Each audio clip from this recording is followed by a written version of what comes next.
Sir किस तरह आपने वो अपने दोस्त को मारा और क्यों मारा? ਉਹਨੂੰ ਭਾਈ ਨਸ਼ੇ ਦਾ ਟੀਕਾ ਦੇ ਕੇ ਮਾਰਿਆ। ਵਜ੍ਹਾ ਕੀ ਸੀ ਨਸ਼ੇ ਦਾ ਟੀਕਾ ਦੇ ਕੇ ਮਾਰਨ ਦੀ? ਵਜ੍ਹਾ ਸੀ ਉਹ ਬਦਫੇਲੀ ਕਰਦਾ ਸੀ ਮੇਰੇ ਨਾਲ। ਪਹਿਲਾਂ ਵੀ ਲਵਾਉਂਦਾ ਹੁੰਦਾ ਸੀ ਮੇਰੇ ਕੋਲ ਟੀਕਾ ਦਰਦ ਦਾ ਲੱਕ ਦੇ ਵਿੱਚ, ਤੇ ਉਸ ਦਿਨ ਫਿਰ ਮੈਂ ਉਹ ਨਸ਼ੇ ਦਾ ਟੀਕਾ ਲਾਇਆ ਉਹਦੀ ਜਗ੍ਹਾ ਤੇ ਉਹ ਬੇਹੋਸ਼ ਹੋ ਗਿਆ। ਉਹਦੇ ਰਕਸ਼ੇ ਤੇ ਲੱਦਿਆ, ਫਿਰ ਉਹਨੂੰ ਮੈਂ ਕਾਨਪੁਰ ਨਹਿਰ ਤੇ ਲੈ ਗਿਆ। ਕਾਨਪੁਰ ਨਹਿਰ ਤੇ ਲਿਜਾ ਕੇ ਉਹਨੂੰ ਲਿਟਾ ਕੇ ਤੇ ਦਬਾ ਕਰਕੇ ਸੁੱਟ ਦਿੱਤਾ ਵਿੱਚ। अस्सलाम वालेकुम नाज़रीन, मैं हूं एडी मलिक और मैं इस वक्त थाना फ़िरोज़वाला में मौजूद हूं, जहां एक दोस्त ने अपने दोस्त को नशे का इंजेक्शन लगाकर नहर किनारे ले जाके उसका गला काट कर मौत के घाट उतार दिया। मेरे साथ मुलज़म मौजूद है, उससे जानते हैं कि आखिर क्या ऐसी वजह बनी कि आपने अपने दोस्त को पहले नशे का इंजेक्शन लगाया, फिर उसके बाद उसको अपने ही रिक्शे में बिठाकर नहर के किनारे में ले जाकर उसको तेज़धार छुरी के साथ उसका गला काटा और फिर उसकी लाश को नहर में बहा दिया।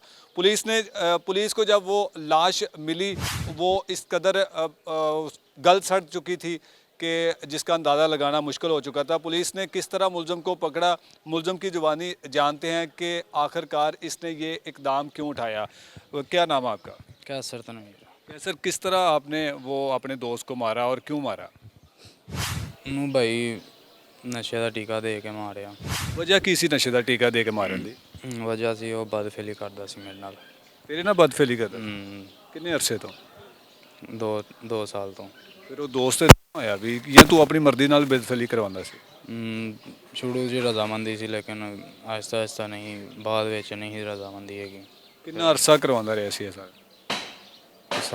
ਸਾਲ ਕੁ ਪਹਿਲੇ ਮੈਂ ਸਾਲ ਕੁ ਉਹਨੂੰ ਸਮਝਾਇਆ ਆਹਿਸਤਾ ਆਹਿਸਤਾ ਕਿ ਯਾਰ ਮੁੜ ਜਾ ਇਸ ਕੰਮ ਤੋਂ, ਇਹ ਕੰਮ ਨਹੀਂ ਸਹੀ ਹੈਗਾ, ਛੱਡ ਦੇ, ਲੇਕਿਨ ਉਹ ਨਹੀਂ ਮੁੜਿਆ। वो शादीशुदा सी? ਹਾਂ, ਸ਼ਾਦੀशुदा ਸੀ। फिर भी शादीशुदा होने के बावजूद तेरे नाल इस तरह के काम करता सी? ਇਸ ਦਾ ਵੀ ਤਾਂ ਜਾਣਦਾ ਯਾਰ ਕੀ ਮਾਮਲਾ ਉਹਦਾ ਕੀ ਨਹੀਂ, ਲੇਕਿਨ ਉਹ ਨਹੀਂ ਮੁੜਿਆ। ਫਿਰ ਤੈਨੂੰ ਖਿਆਲ ਕਿਸ ਤਰ੍ਹਾਂ ਆਇਆ ਕਿ ਯਾਰ ਇਹਨੂੰ ਮਾਰ ਦੇਣਾ ਚਾਹੀਦਾ ਹੈ? ਯਾਰ ਉਹਨੂੰ ਜਦੋਂ ਉਹਨੇ ਹੱਦ ਤੋਂ ਜ਼ਿਆਦਾ ਹੀ ਵੱਧ ਗਿਆ ਤੇ ਫਿਰ ਮਜਬੂਰਨ ਇਹ ਕਰਨਾ ਪਿਆ। ਜਦੋਂ ਉਹਨੇ ਪਹਿਲੀ ਦਫਾ ਤੇਰੇ ਨਾਲ ਬਦਫੇਲੀ ਕੀਤੀ ਸੀ, ਕੀ ਕਹਿ ਕੇ ਇਹ ਕੰਮ ਸ਼ੁਰੂ ਕੀਤਾ ਸੀ? ਉਹ ਸ਼ੁਰੂ 'ਚ ਤਾਂ ਇਹ ਹੀ ਸੀ ਕਿ ਸ਼ੁਰੂ 'ਚ ਅਸੀਂ ਦੋਸਤ ਹਾਂ, ਦੋਸਤੀ ਤੋਂ ਆਹਿਸਤਾ ਆਹਿਸਤਾ ਆਹਿਸਤਾ ਆਹਿਸਤਾ ਫਿਰ ਗੰਦੇ ਕੰਮਾਂ ਵੱਲ ਧਿਆਨ ਹੋ ਗਿਆ। ਇਸ ਤਰ੍ਹਾਂ ਉਹ ਤੈਨੂੰ ਇਸ ਤਰਫ ਲੈ ਕੇ ਆਇਆ? ਇਸ ਚੀਜ਼ ਦਾ ਮੈਨੂੰ ਆਪ ਨਹੀਂ ਪਤਾ ਲੱਗਾ ਕਿਸ ਤਰ੍ਹਾਂ ਮੈਂ ਉਹਦੇ ਵੱਲ ਆ ਗਿਆ ਜਾਂ ਕੀ ਬਣਿਆ। ਕਿੱਥੇ ਉਹ ਕਰਦਾ ਸੀ? ਆਪਣੇ ਘਰ ਉਹਦੇ ਬੀਵੀ ਘਰ ਦੇ ਵਿੱਚ? ਕੁਆਟਰ ਲਿਆ ਸੀ। ਅੱਛਾ ਕੈਸਰ, ਮੈਨੂੰ ਇਹ ਦੱਸ ਕਿ ਉਸ ਦਿਨ ਕੀ ਹੋਇਆ ਸੀ ਜਿਸ ਦਿਨ ਤੂੰ ਉਹਨੂੰ ਮਾਰਨਾ ਚਾਹੁੰਦਾ ਸੀ? ਇੰਜੈਕਸ਼ਨ ਕਿਸ ਤਰ੍ਹਾਂ ਲਗਾਇਆ, ਕਿੱਥੋਂ ਇੰਜੈਕਸ਼ਨ ਲਿੱਤਾ? ਮੈਡੀਕਲ ਸਟੋਰ ਤੋਂ ਭਾਈ ਮੈਂ ਇੰਜੈਕਸ਼ਨ ਲਿਆ, ਤੇ ਉਸ ਦਿਨ ਅਸੀਂ ਆਏ ਹਾਂ, ਇਕੱਠੇ ਹੋਏ ਹਾਂ ਉਹ ਕੁਆਟਰ ਵਿੱਚ, ਤੇ ਉਹਨੇ ਮੈਨੂੰ ਕਿਹਾ ਯਾਰ, ਪਹਿਲਾਂ ਵੀ ਲਵਾਉਂਦਾ ਹੁੰਦਾ ਸੀ ਮੇਰੇ ਕੋਲ ਟੀਕਾ ਦਰਦ ਦਾ ਲੱਕ ਦੇ ਵਿੱਚ। ਪਤਾ ਸੀ ਕਿ ਉਹਨੂੰ ਇਹ ਕੋਈ ਤਕਲੀਫ ਹੁੰਦੀ? ਹਾਂਜੀ, ਤਕਲੀਫ ਹੁੰਦੀ, ਲੱਕ ਦਰਦ ਹੁੰਦੀ ਸੀ, ਤੇ ਉਹ ਕਹਿੰਦਾ ਸੀ ਫਲਾਣਾ ਟੀਕਾ ਲਵਾਉਣਾ ਮੈਂ, ਤੇ ਉਹ ਫਿਰ ਟੀਕਾ ਲਾਉਂਦਾ ਰਹਿਣਾ ਸਾਂ ਮੈਂ ਉਹਨੂੰ। ਤੇ ਉਸ ਦਿਨ ਫਿਰ ਮੈਂ ਉਹ ਨਸ਼ੇ ਦਾ ਟੀਕਾ ਲਾਇਆ ਉਹਦੀ ਜਗ੍ਹਾ ਤੇ, ਓਵਰਡੋਜ਼ ਦਿੱਤਾ ਉਹਨੂੰ, ਤੇ ਉਹ ਬੇਹੋਸ਼ ਹੋ ਗਿਆ। ਫਿਰ ਉਹਦੇ ਰਕਸ਼ੇ ਤੇ ਮੈਂ ਉਹਨੂੰ ਲੱਦਿਆ। ਫਿਰ ਰਕਸ਼ਾ ਵੀ ਉਹਦਾ ਹੀ ਸੀ? ਉਹਦਾ ਰਕਸ਼ਾ ਸੀ, ਮੇਰਾ ਨਹੀਂ ਸੀ, ਉਹਦਾ ਹੀ ਸੀ। ਉਹਦੇ ਰਕਸ਼ੇ ਤੇ ਲੱਦਿਆ, ਫਿਰ ਉਹਨੂੰ ਮੈਂ ਕਾਨਪੁਰ ਨਹਿਰ ਤੇ ਲੈ ਗਿਆ। ਕਾਨਪੁਰ ਨਹਿਰ ਤੇ ਲਿਜਾ ਕੇ ਉਹਨੂੰ ਲਿਟਾ ਕੇ ਤੇ ਜ਼ਬਾ ਕਰਕੇ ਸੁੱਟ ਦਿੱਤਾ ਵਿੱਚ। ਛੁਰੀ ਨਾਲ ਜ਼ਿਬਾ ਕੀਤਾ ਸੀ? ਛੁਰੀ ਨਾਲ। ਛੁਰੀ ਕਿੱਥੋਂ ਲਈ ਸੀ? ਛੁਰੀ ਮੈਂ ਘਰੋਂ ਲਈ ਸੀ। ਅੱਛਾ, ਫਿਰ ਉਸ ਤੋਂ ਬਾਅਦ ਜ਼ਿਬਾ ਕਰਨ ਤੋਂ ਬਾਅਦ ਉਹਦਾ ਕੀ ਲਾਸ਼ ਤੱਕ ਕਿੱਥੇ ਉਹਨੂੰ ਸੁੱਟਿਆ, ਕੀ ਗਾਇਬ ਕਿਵੇਂ ਕੀਤਾ? ਉਹ ਜ਼ਿਬਾ ਕਰਨ ਤੋਂ ਬਾਅਦ ਨਹਿਰ 'ਤੇ ਹੀ ਹਾਂ, ਮੈਂ ਨਹਿਰ ਦੇ ਵਿੱਚ ਹੀ ਉਹਨੂੰ ਧੱਕਾ ਦੇ ਕੇ ਸੁੱਟ ਦਿੱਤਾ। ਫਿਰ ਮੈਂ ਉੱਥੋਂ ਵਾਪਸ ਆ ਗਿਆ, ਉਹਦਾ ਰਕਸ਼ਾ ਉਹਦੇ ਕੁਆਟਰ 'ਤੇ ਖਿਲਾਰਿਆ, ਆਪ ਮੈਂ ਘਰ ਚਲਾ ਗਿਆ। ਤੇ ਫਿਰ ਪੁਲਿਸ ਤੇਰੇ ਤੱਕ ਕਿਸ ਤਰ੍ਹਾਂ ਪਹੁੰਚੀ, ਕਿਵੇਂ ਗ੍ਰਿਫਤਾਰ ਕੀਤਾ? ਉਹਦੇ ਘਰਦਿਆਂ ਨੇ ਮੇਰੇ 'ਤੇ FIR ਕਰਵਾਈ। ਉਹਨਾਂ ਨੂੰ ਪਤਾ ਸੀ ਕਿ ਇਹ ਹੀ ਉਹਦੇ ਨਾਲ ਉੱਠਦਾ ਪੈਂਦਾ। ਜਦੋਂ 2 ਦਿਨ 3 ਦਿਨ ਨਾ ਘਰ ਆਇਆ, ਉਹਨਾਂ ਨੂੰ ਦਿਸਿਆ, ਉਹਨਾਂ ਨੇ ਵਿੱਚ ਮੇਰਾ ਨਾਮ ਲਿਖਵਾਇਆ, ਮੇਰਾ ਨੰਬਰ ਦਿੱਤਾ, ਨੰਬਰ ਤੋਂ ਉਹਨਾਂ ਡਾਟਾ ਕਢਾਇਆ, ਉਹ ਮੈਂ ਫਸ ਗਿਆ। ਫਿਰ ਕਿੱਥੋਂ ਫਿਰ ਫੜਿਆ ਸੀ ਤੈਨੂੰ? ਘਰੋਂ ਹੀ ਫੜਿਆ ਸੀ।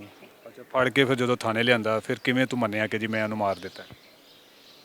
ਫਿਰ ਤਫਤੀਸ਼ ਦੇ ਦੌਰਾਨ ਬੰਦਾ ਮੰਨ ਨਹੀਂ ਜਾਂਦਾ, ਜਿਹੜਾ ਕੀਤਾ ਉਹ ਬੰਦਾ ਮੰਨ ਨਹੀਂ ਜਾਂਦਾ। ਹੁਣ ਕੋਈ ਸ਼ਰਮਿੰਦਗੀ ਹੋ ਰਹੀ ਹੈ ਕਿ ਮੈਂ ਉਹਨੂੰ ਬੰਦੇ ਨੂੰ ਕਤਲ ਕਰ ਦਿੱਤਾ, ਜਿਹਦੇ ਨਾਲ ਤੂੰ ਪਿਛਲੇ ਕਿੰਨੇ ਸਾਲਾਂ ਤੋਂ ਬਦਫੇਲੀ ਕਰਵਾ ਰਿਹਾ ਸੀ? ਅਗਰ ਤੂੰ ਉਹਦੇ ਖਿਲਾਫ ਕੋਈ ਦਰਖਾਸਤ ਦਿੰਦਾ, ਕੋਈ ਮੁਕੱਦਮਾ ਦਰਜ ਕਰਾਉਂਦਾ, ਉਹ ਵੀ ਜ਼ਿੰਦਾ ਰਹਿੰਦਾ ਤੇ ਤੈਨੂੰ ਵੀ ਹੱਥਕੜੀਆਂ ਨਾ ਲੱਗਦੀਆਂ। ਬਸ ਪੁਲਿਸ ਵੱਲ ਮੇਰਾ ਧਿਆਨ ਨਹੀਂ ਗਿਆ। ਨਹੀਂ ਤੇ ਹੁਣ ਤੇਰੇ ਘਰਦਿਆਂ ਨੂੰ ਤੇ ਪਤਾ ਚੱਲ ਹੀ ਗਿਆ ਹੈਗਾ ਨਾ ਕਿ ਸਾਡੇ ਪੁੱਤਰ ਨੇ ਇਹੋ ਜਿਹਾ ਕਾਰਨਾਮਾ ਕੀਤਾ ਹੈ ਜੀ। ਹੁਣ ਤੇ ਪਤਾ ਚੱਲ ਹੀ ਗਿਆ, ਇਹ ਘਰਦਿਆਂ ਨੂੰ ਸਾਰਿਆਂ ਨੂੰ ਪਤਾ ਚੱਲ ਗਿਆ, ਪੂਰੀ ਦੁਨੀਆ ਨੂੰ ਪਤਾ ਚੱਲ ਗਿਆ ਮੇਰਾ।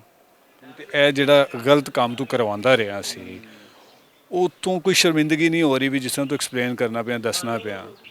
ਸ਼ਰਮਿੰਦਗੀ ਤੇ ਹੋ ਰਹੀ ਹੈ, ਕੀ ਕਰੀਏ ਹੁਣ ਫਿਰ, ਵਜ਼ਾਹਤ ਤੇ ਦੇਣੀ ਹੈ ਨਾ ਕਿਉਂ ਮਾਰਿਆ। ਸ਼ਰਮਿੰਦਗੀ ਤੇ ਹੁੰਦੀ ਹੈ, ਲੇਕਿਨ ਇਹ ਕੋਈ ਵਜ਼ਾਹਤ ਤੇ ਦੇਣੀ ਹੈ ਨਾ ਕਿਉਂ ਮਾਰਿਆ, ਅਗਲੇ ਨੂੰ ਪੁੱਛਣਾ। 2 ਸਾਲ ਤੱਕ ਤੂੰ ਇਹ ਕੰਮ ਵੀ ਕਰਵਾਇਆ, ਆਖਰਕਾਰ ਫਿਰ ਉਹਨੂੰ ਮਾਰ ਦਿੱਤਾ। ਜੇ ਮਾਰਨਾ ਸੀ ਤੇ ਉਹਨੂੰ ਪਹਿਲੀ ਦਫਾ ਜਦੋਂ ਕਰਵਾਇਆ ਸੀ ਉਦੋਂ ਮਾਰ ਦਿੰਦਾ। ਬਸ ਪਹਿਲੇ ਨਹੀਂ ਸੀ ਪਤਾ ਇਹਦਾ ਕਿ ਪਤਾ ਕਿਵੇਂ ਚੱਲਿਆ? ਕਿਸੇ ਨੇ ਕਿਹਾ ਸੀ ਕਿ ਯਾਰ ਇਹ ਗਲਤ ਕੰਮ ਹੈਗਾ, ਛੱਡ ਦੇ, ਜਾਂ ਕੀ ਕਰਨਾ ਚਾਹੀਦਾ?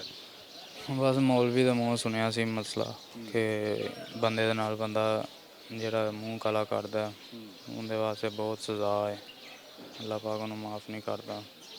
ਫਿਰ ਮੈਂ ਉਹਨੂੰ ਕਿਹਾ ਭਾਈ ਇਹ ਮਾਮਲਾ ਹੀ ਅੱਜ ਤੋਂ ਬਾਅਦ ਨਹੀਂ, ਲੇਕਿਨ ਉਹ ਨਹੀਂ ਮੁੜਿਆ। ਉਹ ਆਪਣੀ ਬੀਵੀ ਕੋਲ ਨਹੀਂ ਸੀ ਜਾਂਦਾ? ਬੀਵੀ ਕੋਲ ਮਹੀਨੇ ਬਾਅਦ ਚਲਾ ਗਿਆ, 2 ਮਹੀਨਿਆਂ ਬਾਅਦ ਚਲਾ ਗਿਆ, ਰੂਟੀਨ ਨਾਲ ਨਹੀਂ ਸੀ ਜਾਂਦਾ ਹੈਗਾ। ਤੇਰੇ ਨਾਲ ਜ਼ਿਆਦਾ ਉਹ ਰਹਿੰਦਾ ਸੀ ਖੁਸ਼? ਹਾਂਜੀ, ਮੇਰੇ ਨਾਲ ਹੋਰ ਬੱਚਿਆਂ ਨਾਲ, ਵੱਡਿਆਂ ਨਾਲ, ਮੁੰਡਿਆਂ ਨਾਲ, ਹੋਰਾਂ ਨਾਲ ਵੀ ਕਰਦਾ ਰਿਹਾ ਸੀ? ਹੋਰਾਂ ਨਾਲ ਵੀ ਕਰਦਾ ਸੀ। ਕਿੰਨੇ ਕੁ ਲੋਕਾਂ ਨੂੰ ਉਹਨੇ ਇਸ ਤਰ੍ਹਾਂ ਆਪਣੀ ਹਵਸ ਦਾ ਨਿਸ਼ਾਨਾ ਬਣਾਇਆ ਸੀ? ਤਕਰੀਬਨ ਕੋਈ ਹੋਣੇ ਨਾ, ਕੋਈ 10-12 ਤੇ ਹੋਣਗੇ ਘੱਟ ਤੋਂ ਘੱਟ ਮੇਰੀ ਨਜ਼ਰ ਦੇ ਵਿੱਚ।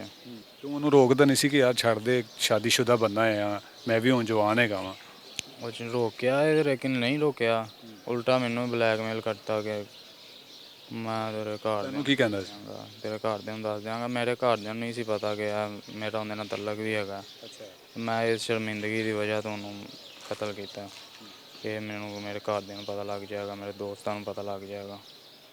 ਕਿ ਸਰ ਹੁਣ ਹੱਥਕੜੀਆਂ ਲੱਗੀਆਂ ਨੇ, ਹਵਾਲਾਤ ਦੇ ਵਿੱਚ ਬੰਦ ਹੈਗਾ, ਕੋਈ ਸ਼ਰਮਿੰਦਗੀ, ਕੋਈ ਐਸਾ ਹੁੰਦਾ ਹੈ ਨਾ ਕਿ ਬੰਦੇ ਨੂੰ, ਕਿਸੇ ਨੂੰ ਆਪਣੇ ਪਛਤਾਵਾ ਹੋ ਰਿਹਾ, ਕੋਈ ਹੋ ਰਿਹਾ ਜੇ? ਪਛਤਾਵਾ ਹੁਣ ਹੋ ਰਿਹਾ ਕਿ ਬਸ ਘਰਦਿਆਂ ਤੋਂ ਦੂਰ ਹੋ ਗਿਆ, ਪਛਤਾਵਾ ਹੁਣ ਹੋ ਰਿਹਾ। ਕੀ ਕਵੇਂਗਾ ਜਿਹੜੇ ਇਸ ਤਰ੍ਹਾਂ ਦੇ ਕੰਮ ਕਰਵਾਉਂਦੇ ਨੇ ਜਾਂ ਕਰਦੇ ਨੇ? ਮੈਂ ਇਹੀ ਕਹਾਂਗਾ ਭਾਈ, ਬੁਰੀ ਸੋਬਤ ਨਾ ਇਖਤਿਆਰ ਕਰੋ, ਬੁਰੀ ਸੋਬਤ ਦਾ ਬੁਰਾ ਹੀ ਨਤੀਜਾ ਜੇ, ਠੀਕ ਹੈ ਨਾ, ਤੇ ਕਾਨੂੰਨ ਨੂੰ ਆਪਣੇ ਹੱਥ 'ਚ ਨਾ ਲਵੋ। ਮੈਨੂੰ ਇਹ ਦੱਸ ਕਿ ਹੁਣ ਕੀ ਸਜ਼ਾ ਹੋਣੀ ਚਾਹੀਦੀ ਹੈ? ਜੁਰਮ ਤੇ ਤੂੰ ਕੀਤਾ ਹੈ ਨਾ? ਸਜ਼ਾ ਹੁਣ ਵੇਖੋ ਜੋ ਅੱਲਾ ਨੂੰ ਮਨਜ਼ੂਰ ਹੈ ਸਜ਼ਾ, ਤੇ ਫਿਰ ਕਤਲ ਦੀ ਸਜ਼ਾ ਤੇ ਤੈਨੂੰ ਪਤਾ ਹੈ ਨਾ ਕਿ ਫਾਂਸੀ ਦੀ ਸਜ਼ਾ ਹੈਗੀ। ਸਜ਼ਾ ਤੇ ਫਿਰ ਹੋਣੀ ਹੋਣੀ ਹੈ, ਕਤਲ ਜੋ ਕੀਤਾ ਤੇ ਸਜ਼ਾ ਤੇ ਹੋਣੀ ਹੋਣੀ ਹੈ। ਫਾਂਸੀ ਦੀ ਹੋਏਗੀ ਸਜ਼ਾ? जी बिल्कुल, बाकी अल्लाह पाक ने जो मंजूर होया।